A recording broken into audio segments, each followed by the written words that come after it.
কি হয়েছে কিছু ভাই বলেন তো? কি হয়েছে? এটা আমাদের বিকাশ এজেন্ট থেকে বাউফল এরা ছড়ি মেরা ছিনতাইগিরি টাকা নিয়ে আসছে।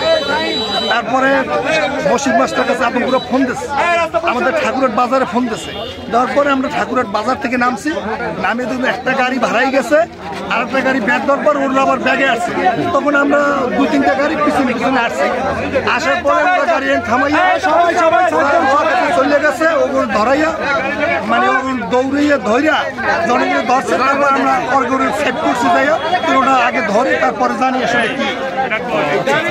তারপরে প্রশাসন আসছে, প্রশাসনের পর তার কাছে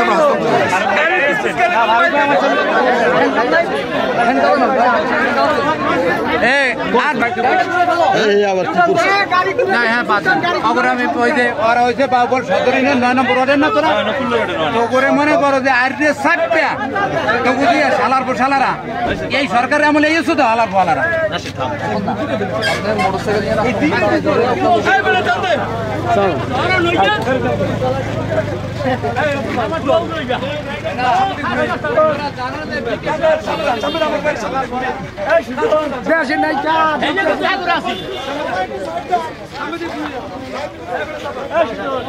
কেউ যাইবে না, আর যাইবে না, কেউ যাইবে না।